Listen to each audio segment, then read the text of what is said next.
l'urgence du salut à partir de Luc, chapitre 19, verset 1 au verset 10. Je lis la parole. Jésus étant entré dans Jéricho, traversait la ville. Et voici un homme riche appelé Zachée, chef des publicains, cherchait à voir qui était Jésus. Mais il ne pouvait y parvenir à cause de la foule, car il était de petite taille. Il courut en avant et monta sur le sycomore pour le voir, parce qu'il devait passer par là. Lorsque Jésus fut arrivé à cet endroit, il leva les yeux et lui dit, « Zachée, hâte-toi de descendre, car il faut que je demeure aujourd'hui dans ta maison. » Zachée se hâta de descendre et le reçut avec joie. Voyant la foule, tous murmuraient et disaient, « Il est allé loger chez un homme pécheur. » Mais Zachée se tenait devant le Seigneur et lui dit, « Voici, Seigneur, je donne aux pauvres la moitié de mes biens, et si j'ai fait tort de quelque chose à quelqu'un, je lui rendrai le centuple, le quadruple. » Jésus lui dit, « Le salut est entré aujourd'hui dans ta maison, parce que celui-ci est aussi le fils d'Abraham, car le Fils de l'homme est venu chercher et sauver ce qui était perdu. » Alléluia. Gloire au Seigneur. L'urgence du salut. La Bible nous parle ici d'une histoire sur Zachée. Zachée qui est un publicain. Jésus-Christ est entré à Jéricho pendant qu'il traversait la ville.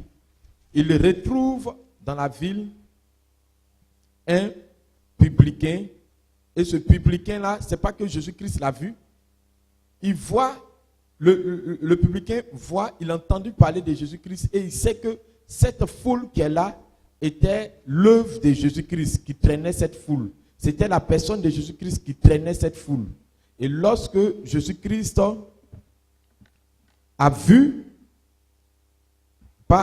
lorsque Jésus-Christ était en train de mener la foule, la Bible dit, au verset 2, « Et voici un homme riche, appelé Zachée, chef des publicains, nommé Zachée, chef des publicains, cherchant à voir qui était Jésus-Christ. » La Bible dit, cet homme-là s'appelle Zachée.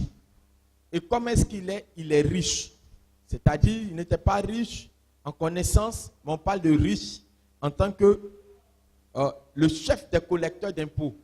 Les gens, l'impôt était géré parce qu'on dit Lévi, un publicain collecteur d'impôts. On a l'impression que les publicains collectaient l'impôt. Donc si quelqu'un travaille aux impôts actuellement, c'est quelqu'un qui est riche. Et la Bible dit qu'il était chef des publicains. C'est-à-dire qu'il était extrêmement riche. Et quand la Bible énumère quelque chose, c'est que la personne l'est. La Bible dit, cet homme qui était païen et riche, il a entendu parler de Jésus-Christ et il sait que c'était Jésus-Christ qui traînait cette foule. Et la Bible dit, il cherchait à voir qui était Jésus-Christ. C'est vrai qu'il a entendu parler, mais il cherche à voir qui est-ce qu'il est. Et pendant qu'il cherchait à le voir, la Bible dit, il y avait tellement de foule et cette foule-là l'empêchait de voir Jésus-Christ. Et dans le fait que la foule l'empêchait de voir Jésus-Christ, la Bible dit, il était aussi petit de taille. Donc, quand la foule était déjà rassemblée, lui, Zachée est venu s'ajouter à la foule, mais déjà, il ne pouvait plus voir Jésus-Christ, il ne pouvait pas voir Jésus-Christ parce que la foule l'empêchait à cause de sa taille. Et la Bible dit qu'il devait forcément passer par là pour pouvoir voir Jésus-Christ. Comme il ne pouvait pas, il monte sur un sycomore qui est un arbre. Et lorsqu'il monte sur ce sycomore, il peut percevoir Jésus-Christ. Et pendant que Jésus-Christ est en train de rendre ministère, en parlant de la part de Dieu, en priant pour les malades, la Bible dit que Jésus-Christ est passé aussi à côté de lui et a levé les yeux et a vu Zachée. Et il a dit, pas qu'ils ne se connaissent, non pas qu'ils se connaissent. Jésus-Christ a dit, Zachée, hâte-toi de descendre. Ils ne se connaissaient pas. Jésus-Christ n'a jamais entendu parler des Zachée dans la Bible. Ni quelqu'un a dit, celui-là c'est un chef de publicain. Mais Jésus-Christ lui dit Zachée, il montrant que Jésus-Christ est parfaitement Dieu. Il connaît tous ceux qui sont nés, tous les êtres humains sur cette terre. Et il connaît en tant que nous, ses fils, ceux qui sont les fils de Dieu. Il y a des créatures de Dieu et il y a les fils de Dieu. Créatures de Dieu, c'est tous ceux qui ne connaissent pas Dieu. Et nous aussi. Mais nous sommes fils de Dieu parce que nous avons donné notre vie au Seigneur Jésus-Christ. Alléluia. En lui donnant obéissance et soumission selon sa parole et selon son esprit. En croyant qu'il est mort et ressuscité. La Bible dit, Jésus-Christ a dit, Zachée, hâte-toi de descendre. Et la parole de Dieu continue, dit, Zachée aussi s'est hâté de descendre. Gloire au Seigneur. Avant que je continue le texte, je veux que tu comprennes dans l'urgence du salut, c'est qui les éléments qui rentrent en ligne de compte quand il s'agit de l'urgence du salut. Dans l'urgence du salut, il y a d'abord la personne ou les personnes qui, ayant entendu parler de Jésus-Christ, cherchent à le voir. Non pas pour voir ses miracles. Ils entendent parler de Jésus-Christ, de ce qu'il est par rapport à l'homme et de ce qu'il a fait pour sauver l'humanité. Et qu'est-ce qu'il prévoit encore pour tous ceux qui croient en lui? La Bible dit, Zachée a entendu ce discours, il a entendu parler de Jésus-Christ. Donc il a voulu voir. L'élément dans l'urgence du salut, c'est le fait de vouloir voir Dieu. Le fait de vouloir marcher avec Dieu. Le fait de vouloir être assoiffé de Dieu. L'objectif n'est pas de venir à l'église. L'objectif, c'est de venir rencontrer celui qui a créé le rassemblement que nous appelons Église, qui est la personne de Jésus-Christ. Jésus-Christ Zachée était riche. Il avait de l'argent. Il pouvait dire, mon Dieu est l'argent. Mon intelligence, mes fortunes, mes avoirs, mon mariage, ma beauté, la grandeur de mes parents. Il pouvait dire cela. Mais il ne l'a pas dit. Il voulait rencontrer, en dépit de tout ce qu'il possédait et de tout ce qu'il avait comme bien, comme richesse, il voulait voir obligatoirement Jésus. Il avait soif de Jésus. Certainement qu'il y avait la foule, mais on ne parle pas de ce que la foule était, mais on parle de ce que Zachée ressentait. Et une église ou une personne qui n'a jamais soif de Dieu commencera à venir à l'église et arriver un moment s'ennuyer à l'église parce qu'elle ne sait même pas pourquoi est-ce qu'elle vient à l'église. Tu viendras à l'église par obligation, tu prieras par obligation, tu jeûneras par obligation, tu laisseras tomber le péché par obligation. Mais Zachée, ce n'était pas ça. Il avait soif de Dieu. Il avait envie de voir Dieu. Il a pris encore, deuxième élément qui rentre en ligne de compte, quand il est approché de Jésus-Christ, la Bible dit qu'il voulait le voir, mais la foule l'empêchait.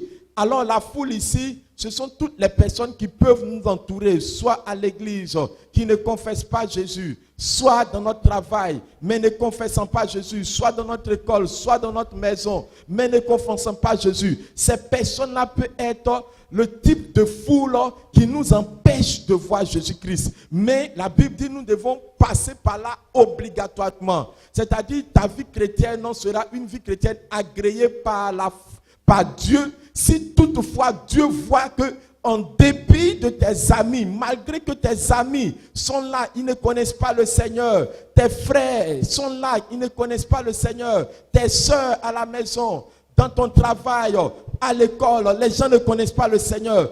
Dieu dit, c'est là qu'il faut passer et c'est là qu'il faut prouver que c'est lui que tu aimes et c'est à lui seul que tu veux donner obéissance.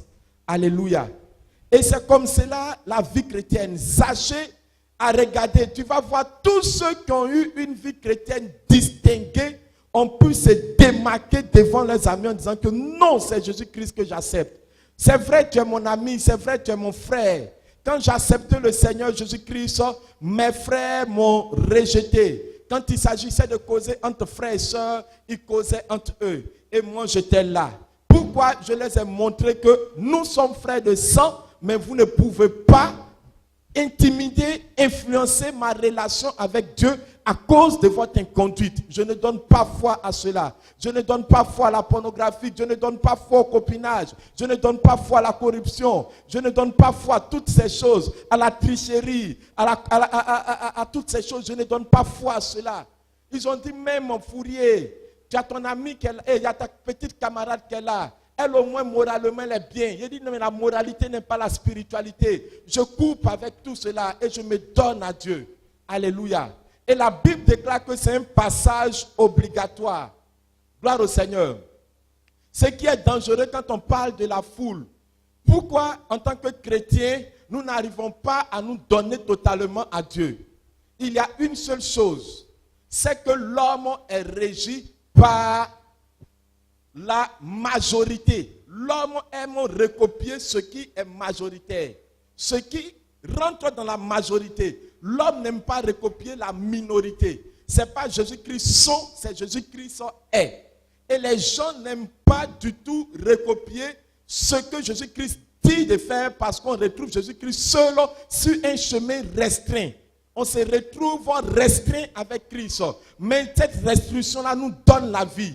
Mais nous savons que cela nous donne la vie. Mais on se dit comment les gens de notre quartier, de notre maison, de notre école, de notre travail ne font pas ce que nous sommes appelés à faire. C'est que ce que nous sommes en train d'appeler à faire n'est pas bonne chose. Alors si tu ne mens pas et que les gens mentent, tu te dis le mensonge est une mauvaise chose. Si tu ne commets pas l'impudicité, l'adultère et que les gens en commettent, tu te dis c'est une bonne chose. Mais comme les gens ne font pas, alors tu veux faire comme eux. Et la Bible déclare que Zachée a voulu obligatoirement voir Jésus malgré la foule qui l'empêchait. Il est monté sur le sycomore. Il a pris le risque de surpasser tous ceux qui pouvaient l'empêcher de voir Dieu. Tu dois prendre le risque dans ta marche chrétienne de surpasser tous les événements qui t'empêchent de voir la face de Dieu. Alléluia. Nous sommes une église. Si vous ne m'avez pas vu, le dimanche je viendrai et je prêcherai. Déjà, j'annulerai le programme des femmes et je prêcherai. Je montrerai aux gens qu'est-ce que Dieu m'a dit parce que je suis entré dans sa présence pendant 21 jours. Et le dimanche, je viendrai dire, et le Seigneur m'a dit 90% des ouvriers et pratiquement toute la foule au milieu chrétien ici n'ont pas accepté encore ma personne et refusent de marcher selon moi. Dieu m'a dit 90% m'ont abandonné. Les gens sont là dans la foule. Les gens sont là comme cela. Les gens ont abandonné le Seigneur Jésus-Christ. Parce que quand tu fais le bien, parce que les gens ne font pas le bien, quand tu suis Jésus et que les gens ne suivent pas Jésus-Christ, tu es là et tu te dis non, j'ai envie de faire comme les gens. J'ai envie de faire comme telle personne. J'ai envie aussi d'avoir un copain. J'ai envie d'avoir une copine. J'ai envie d'avoir aussi, j'ai envie de vivre dans la compromission. C'est ce que la foule fait. Et tu veux faire aussi ce que la foule fait. Oh, pourtant, ce n'est pas ça. Quand tu as accepté Jésus-Christ, tu n'as pas accepté la foule. Quand tu viens à l'église, tu ne viens pas à l'église pour le pasteur, ni pour les bâtiments de l'église, ni du moins pour voir quelqu'un. Quand tu viens à l'église, tu viens à l'église pour rencontrer Dieu. Et quand tu veux rencontrer Dieu, tu mets toute une discipline autour de toi pour pouvoir voir Dieu. Vous savez pourquoi est-ce que les chaises restent toujours vides? Parce que notre semblant est trop manifeste. Il y a trop d'apparence. On fait semblant d'être un bon chrétien. Mais au-dedans de nous, on sait qu'on a envie d'être des païens. On a envie d'avoir aussi les femmes. On a envie de boire. On a envie de vivre dans la compromission, dans la magie. On a envie de se tenir là, en train de faire des choses comme les païens le font. C'est pour cela la soif de Dieu a quitté notre cœur. On va à l'église parce que si les gens remplissent ce bâtiment, c'est que nous aussi on doit venir remplir. Si les gens ne remplissent pas, et qu'on doit partir. Et là, l'évangile est en train d'être prêché. Mais quand tu écoutes, tu n'as pas envie de te séparer de tes amis. Tu n'as pas envie de te séparer de tes mauvais amis. La Bible déclare que Bartimée a regardé et il est monté sur le sycomore. Ce lui a donné une hauteur de pouvoir voir Dieu. Bien-aimé, dans l'urgence du salut, tu dois avoir une hauteur sur tes amis. Tu dois avoir une hauteur sur les circonstances. Dans l'urgence du salut, tu dois pouvoir dire non, je ne vais pas faire cela. Je ne vais pas me laisser compromettre. Je ne vais pas faire les bêtises que les gens font. C'est moi qui suis le modèle. C'est moi que Dieu a appelé. C'est moi qui ai envie de toucher Dieu. Bien-aimé, quand on dit tu es une sœur et que tu es rentré dans ton premier amour, même quand tes parents te disent ne saute pas, tu te forces à sortir. Tu veux sauter les clôtures. Tu dis que tu as cours à telle heure. Oh, pourtant, tu sais qu'à partir de midi, tu n'as plus cours. Mais tu es capable, à cause du garçon, de dire que je vais au cours jusqu'à 17 heures. Parce que tu as envie de voir passionnément le garçon. Et Jésus-Christ maintenant. Alléluia. Gloire au Seigneur. Et Bartimée, et Zaché du moins, homme riche. Nous n'avons pas encore atteint une richesse. Parce que la richesse est la richesse. La richesse ne se manifeste pas ou ne se dit pas en termes de mille. Ça se parle en termes de millions. Zaché était millionnaire et Zaché avait soif de Dieu. Premier élément. Deuxième élément, a pris une hauteur quand il s'agit de la foule. Deuxième élément. Troisième élément, la Bible déclare que Jésus-Christ lui a dit, hâte-toi de descendre. Et Bartimée s'est hâté de descendre. Le troisième élément, c'est que tu dois être capable de suivre promptement ce que Dieu te dit. S'il te dit dans sa parole, ne fais pas cela, tu dois dire, je ne ferai pas cela. Il te dit, prie, tu dois pouvoir dire, je prie. Tu dois pouvoir marcher en fonction de ce que Dieu t'a dit.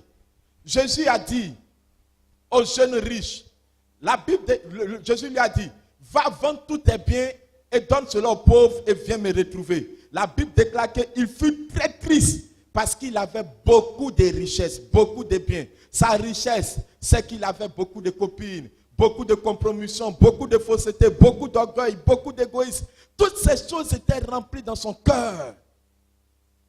Alors quand Jésus-Christ lui a dit, va vendre, la Bible dit, il fut tout triste et il est retourné. Au lieu d'obéir à la voix, il est retourné. Tu sais pourquoi est-ce que jusqu'à présent, tu es toujours triste dans ta marche chrétienne? Parce que ce que Dieu te dit d'abandonner, tu ne veux pas abandonner. Tu ne veux pas couper avec le copinage, avec la mondanité, avec la colère, avec le mensonge. Ça te rend triste. Quand tu viens à l'église, tu te dis, mais toujours on prêche, mais toujours je n'arrive pas. Alors tu es triste, tu veux retourner dans le monde.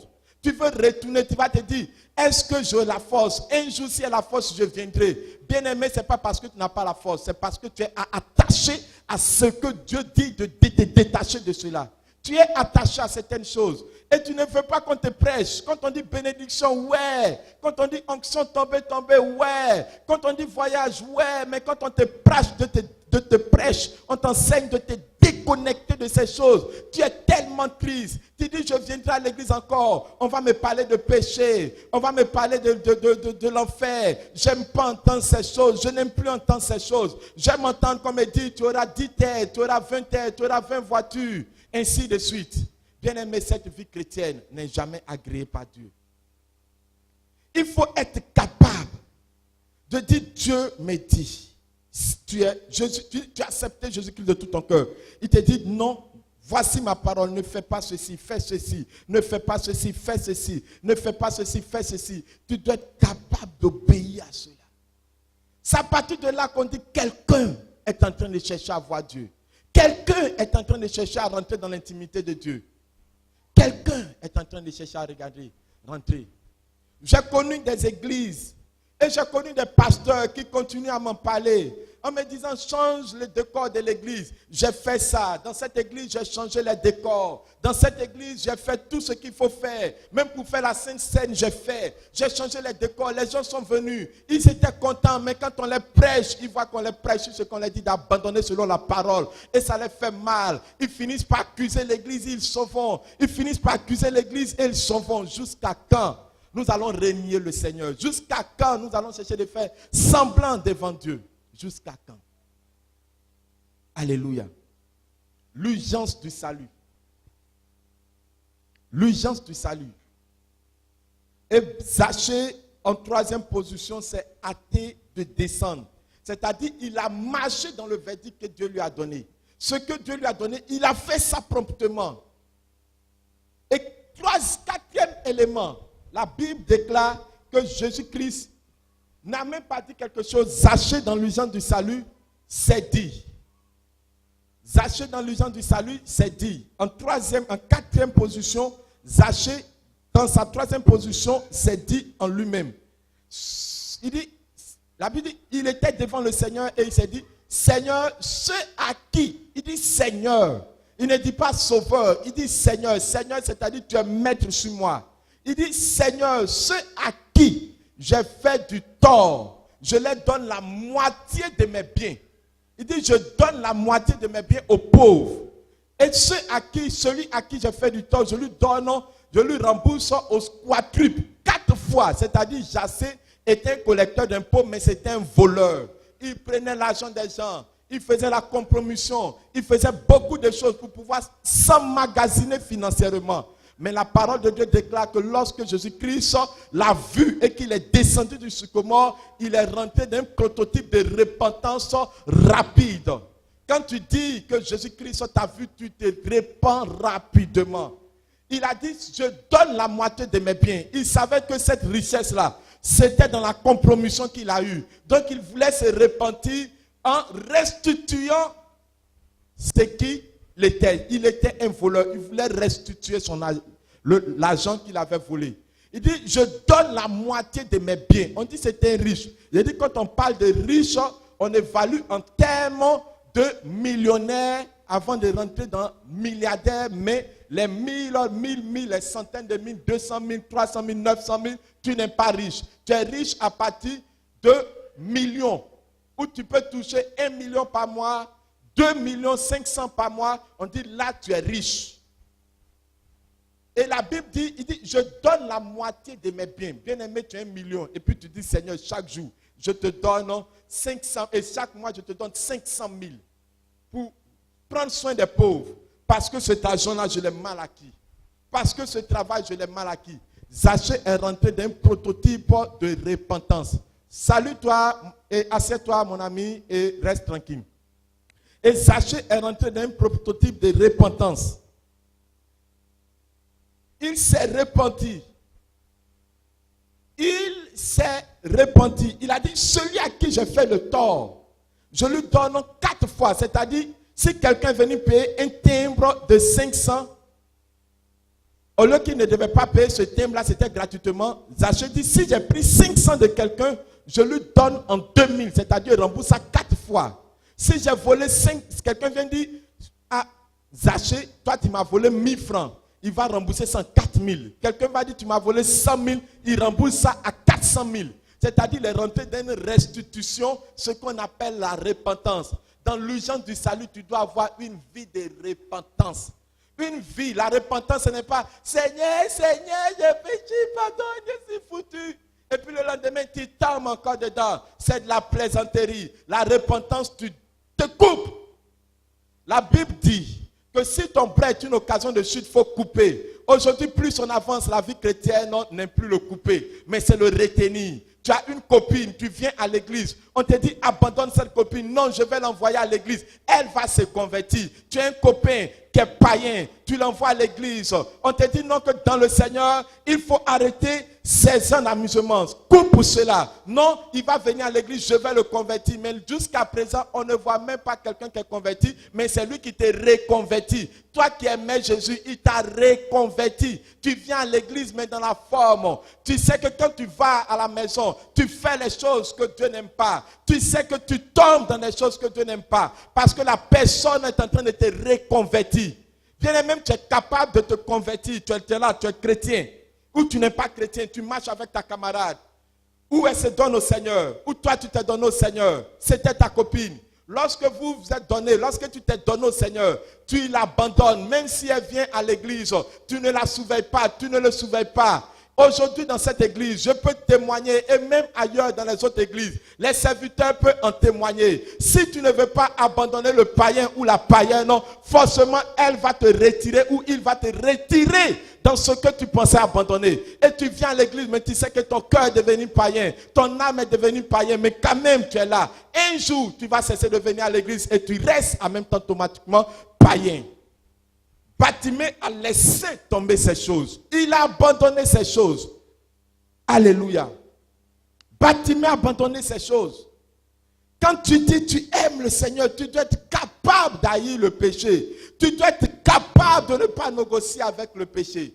Tu dois être capable de dire je vais lutter avec ce péché. S'il faut cette année lutter avec ce péché jusqu'à ce qu'il quitte dans ma vie. Je connais une de mes filles spirituelles au baptiste qui a fait 21 jours de jeûne pour sortir de la colère. Lorsqu'elle est sortie de la colère, que Dieu l'a délivrée de la colère, elle s'est mariée. Et aujourd'hui, elle est mère de 3 enfants. Quand tu la vois, tu es contente. Nous avons prié pour elle, mais elle a dit, la colère doit sortir de mon cœur.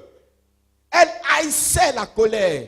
Elle haïssait le mal. Est-ce que tu hais l'impudicité? Est-ce que tu hais la mondanité? Tu dis tu es chrétien, tu veux être chrétien, mais tu aimes encore les choses du monde. Tu aimes toutes ces choses. Et l'amour du monde envahit ton cœur. Tu n'arrives plus à prier. Tu n'arrives plus à te consacrer. Tu veux mettre ça sur l'église. Mais ce n'est pas l'église, c'est le péché qui est en toi que tu ne veux pas détester, qui est en train de te faire retourner dans le monde. Alléluia. Gloire au Seigneur.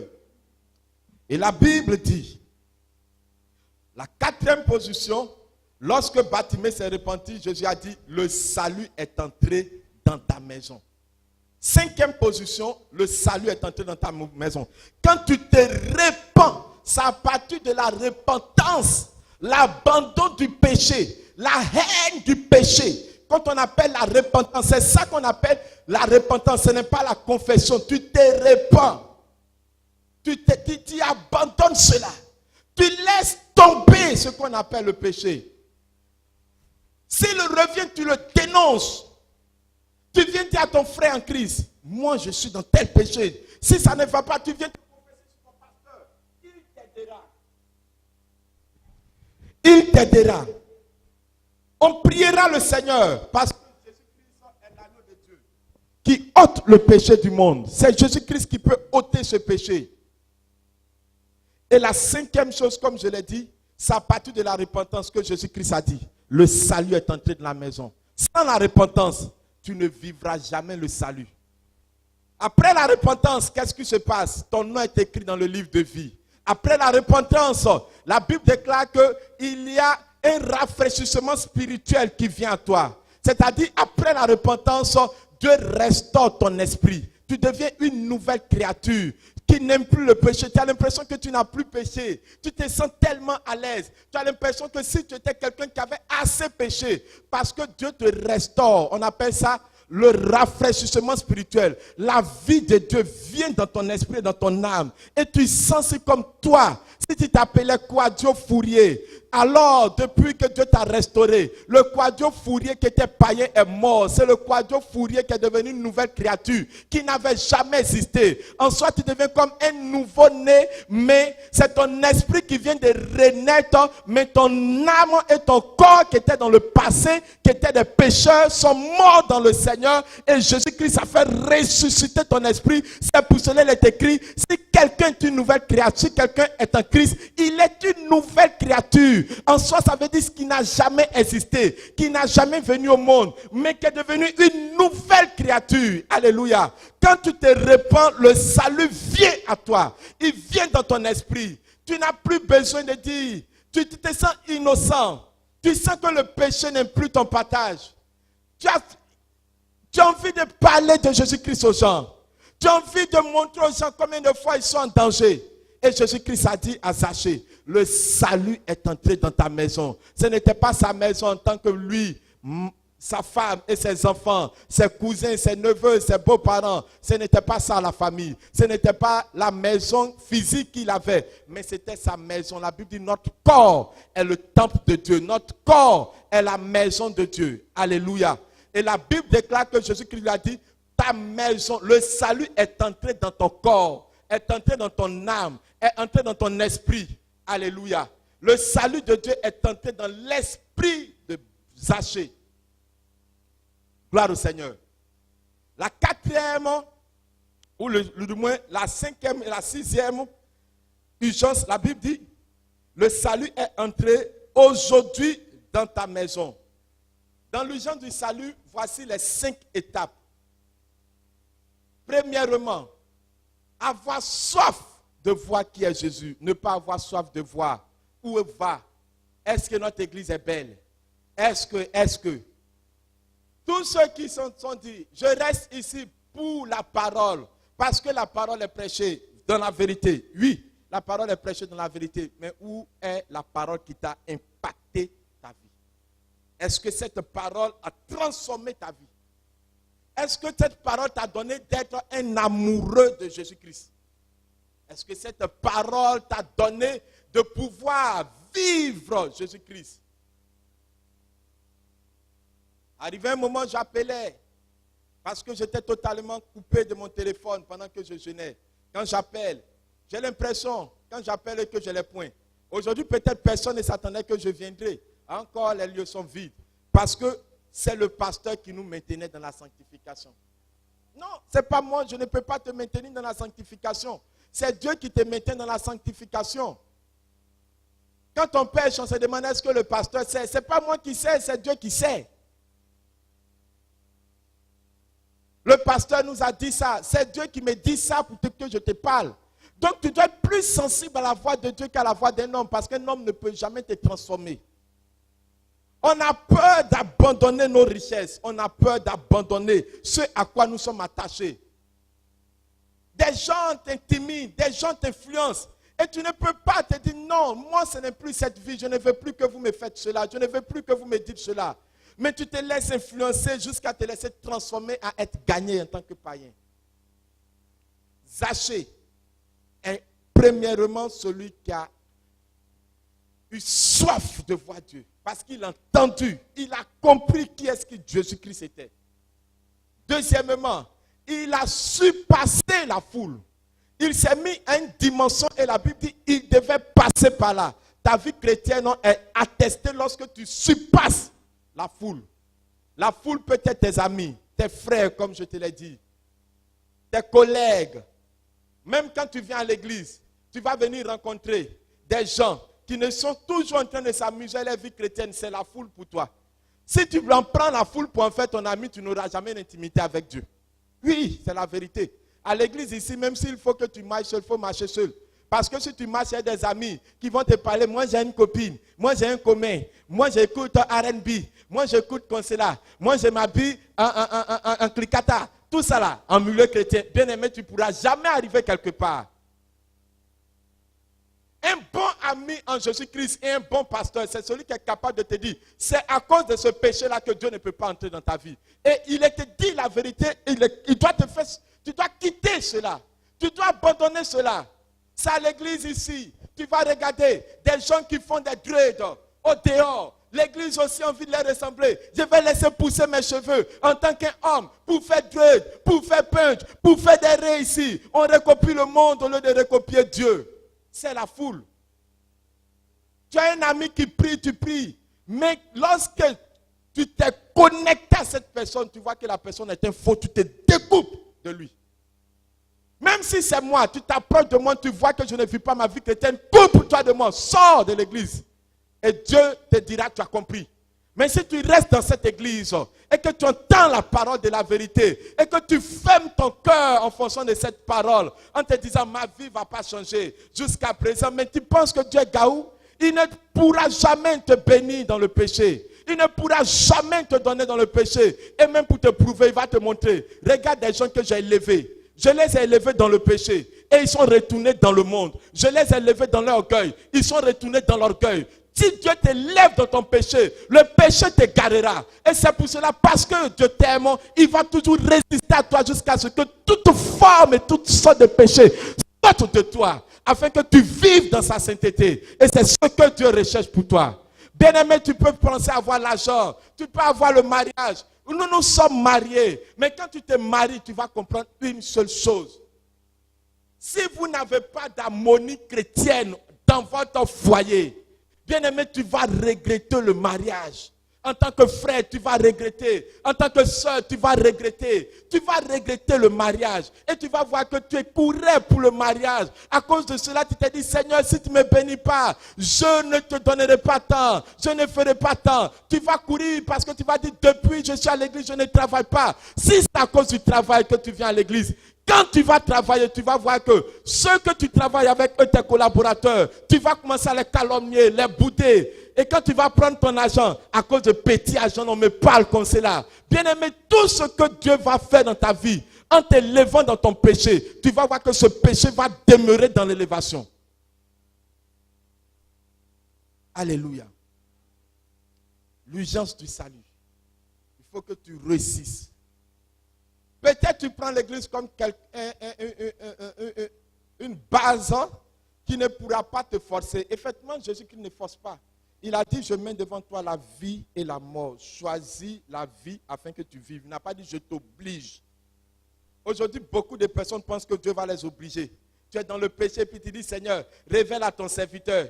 Si c'est vraiment dans le péché que je suis, révèle à ton serviteur. Tu mens et puis tu dis, révèle à ton serviteur. Qui va me révéler pourquoi?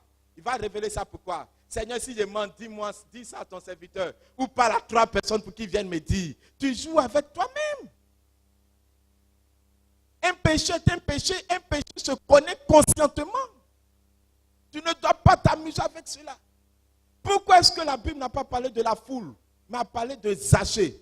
Parce que quand tout le monde est rassemblé, Dieu recherche quels sont les cœurs qui ont envie de le toucher. Si nous sommes 100 dans cette église, Dieu va rechercher parmi les 100 quels sont ceux qui ont envie de le toucher. C'est lui qui va aller dans ton cœur pour voir combien de fois tu as envie de le voir. David dit, oh Seigneur, mon âme a soif de toi, a soif du Dieu vivant. Riche qu'il était, Job, dans sa richesse a dit, c'est Dieu qui m'a donné, c'est Dieu qui m'a élevé. Même dans la maladie, il adorait Dieu. David dit, je suis dans la joie lorsqu'on me dit, allons dans la maison du Seigneur. David va plus loin. Il dit, quand irai-je et comparaîtrai-je devant de toi? Il cherchait à voir qui était Jésus-Christ. Il cherchait à voir la gloire de Dieu. Au point où son fils a dit, les cieux des cieux ne puissent contenir la gloire de Dieu. Ils avaient dans leur conscience la conscience de l'éternité. Ils savaient qu'ils de leur corps, ils allaient voir la gloire de Dieu. Et ils étaient contents, c'était ce qui régissait la vie chrétienne. Ils n'avaient pas 100 ans, ils n'avaient pas 70 ans, ils étaient jeunes. David avait 17 ans quand il parlait de la passion de Dieu. Joseph était jeune, 16 ans quand il parlait de la passion de Dieu. Jérémie avait 10 ans quand il parlait de la passion de Dieu. On s'est dit on est jeune, c'est pour cela qu'on vit dans le péché. Je dis c'est un mensonge, j'ai accepté le Seigneur à 16 ans. Jusqu'à présent, je continue d'haïr le péché. Pourquoi est-ce que tu n'aimes pas le péché? Parce que l'amour de Dieu n'est pas encore grandi en toi. À cause de quoi? De ce que tu t'es attaché au péché. Dieu te dit arrête, tu n'arrêtes pas, arrête, tu n'arrêtes pas. Arrivé un moment, la voix de Dieu ne te dit plus rien. Avant, tu avais peur, mais maintenant, tu pêches, tu suis ta bouche, tu viens et tu prends la Sainte Seine. Alléluia. Je veux que tu comprennes que la vie chrétienne, ce n'est pas forcément la majorité. L'humain aime regarder. Si tout le monde fait, on fait. Si aujourd'hui, je m'amuse à me mettre en pantalon années 50 et que je vois que tout le monde se met en années 50, les gros pantalons en bas gros, tout le monde va se mettre. Et arrivé un moment, toi aussi, tu vas dire, ah, c'est à la mode, on va faire. La foule aime ça. On a l'église, on aime faire tout ce que les gens font. Ah, dans telle église là, on voit les gens font ceci. On voit les gens. Mais les gens qui sont en train de faire là, est-ce que c'est écrit dans la Bible? Alléluia. Est-ce que c'est écrit dans la Bible? Est-ce que c'est écrit dans la Bible? Puisse Dieu nous bénir et que Dieu nous donne de rentrer dans cet artisanat de l'urgence du salut. Que Dieu nous donne la soif de lui. Que Dieu nous donne de surpasser la foule qui nous empêche de voir Dieu. Que Dieu nous donne de nous repentir en nous déconnectant du péché. Que ce que Dieu nous dit, nous le fassons rapidement. Dieu te dit prie, prie. Dieu te dit jeûne pour ta nation, jeûne pour ta nation. Dieu te dit médite, tu médites. Dieu te dit ne fais pas cela, ne fais pas. Si tu es à l'église, Dieu te dit ne fais pas telle chose, ne fais pas. Moi, quand je venais à l'église, depuis quand je me suis converti, quand je viens à l'église, je ne suis jamais étonné quand Dieu me bénit spirituellement. Et même quand on parle de la bénédiction, on ne dit pas spirituellement, on dit quand Dieu me bénit. Parce que la bénédiction est spirituelle, matérielle, financière. Dieu m'a mis au large. Quand je venais à l'église, on prêche la parole, j'écoute la parole. Tu me vois, je suis dans mon lieu, mon seul. La parole finie, tu vas voir les gens. Hey, badé, je ne me mets pas dans ça, j'écoute. Ce qui m'a touché, je m'en vais à la maison. Je prie avec ça. Je médite avec ça. Oh Dieu, change mon cœur. Oh Dieu, change-moi. Quand on dit qu'il y a un programme de restauration, une veillée, tu vas voir pendant que les gens vont venir, ils vont causer, s'amuser. Quand on dit il est là, ils vont venir s'asseoir, puis ils vont rigoler, taquiner. Tu me vois ici dans mon lieu seul, en train d'attendre. Quand le prédicateur commence, quand la louange, l'adoration, j'adore Dieu, je loue Dieu, en fonction des pas que je peux poser dans ma louange, je prie. Et quand il s'agit de la présence de Dieu descendait dans ma vie fortement à chaque moment. Pourquoi il faut te distinguer de l'amusement et la plaisanterie? Et si tu fais cela, tu réussiras ta vie chrétienne. Puisse Dieu nous bénir au nom de Jésus de Nazareth. Amen. Que Dieu nous bénisse. Je veux que tu te tiennes debout, toi et moi. Et nous allons rendre grâce au Seigneur pour sa parole. Lui dire merci pour cette parole. Aujourd'hui, je veux que tu apprennes à savoir que ce n'est pas la foule qui fait le commandement de Dieu, c'est ta vie, c'est ta relation avec Dieu. C'est ce que Dieu dit de toi. C'est ce que la parole de Dieu pense de toi, que tu dois plus regarder.